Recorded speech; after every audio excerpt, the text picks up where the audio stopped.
Donc l'étude des comportements, on va aussi voir la gestion des conflits d'ailleurs.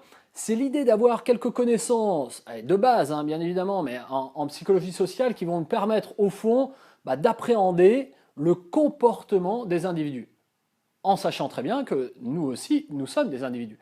Donc du coup, ça va être intéressant de pouvoir faire ce parallèle entre le comportement des autres et mon comportement à moi. On va en fait mieux comprendre aussi derrière ce qui peut être le conflit et comment on peut agir dessus, c'est ça qui va être hyper intéressant. Et puis l'idée au fond c'est de trouver quelques clés si vous voulez sur comment adapter mon attitude face au conflit. Donc les premiers comportements, notamment quand on est en entreprise, c'est plutôt une soumission à l'autorité et quelle est par rapport à ça la force de nos croyances. Donc ça va être un peu le plan où on va aller détailler comment ça se passe. J'aime bien commencer cette formation par parler d'un jeu que vous avez peut-être déjà vu, à la télévision il y a quelques années en arrière. C'était notamment passé sur France 2 où ils ont appelé le jeu de la mort l'expérience de Milgram. Milgram, c'était un psychologue qui a travaillé en fait sur comment les gens peuvent répondre à l'autorité et comment on peut faire passer ça.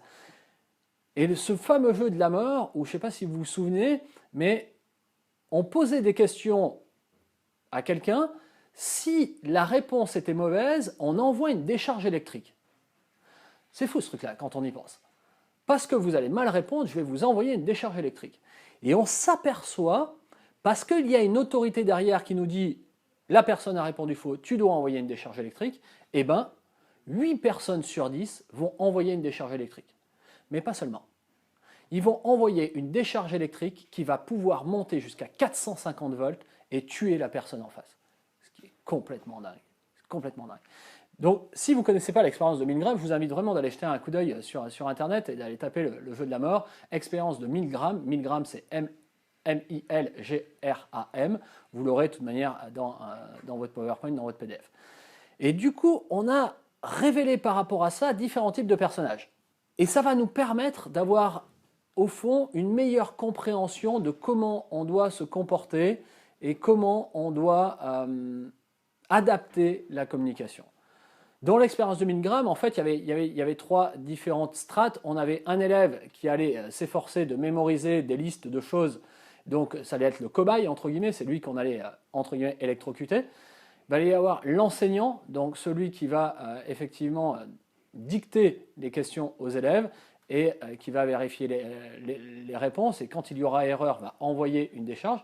Et puis, il va y avoir l'expérimentateur, en fait, au fond, le représentant, le responsable qui va donner autorité dans le jeu. Donc voilà un petit peu l'expérience de Milgram. Les résultats de cette expérience, aussi incroyables que ça puisse paraître, malgré que il faudrait que je me souvienne exactement des années, j'ai perdu l'année, mais ça doit remonter dans les années 70 ou 60-70. Et l'expérience, donc comme résultat, donnait 65% des participants ont été jusqu'au bout. C'est-à-dire la mort de l'élève. Donc l'enseignant va donner la mort de l'élève par 3 chocs de 450 volts. 65% ont été jusqu'au bout. C'est dingue. Quand ça a été repris par France 2, début des années 2000, ce chiffre de 65% est monté à 80%. Incroyable, incroyable. Et donc, on a appris dans l'autorité la soumission à l'autre.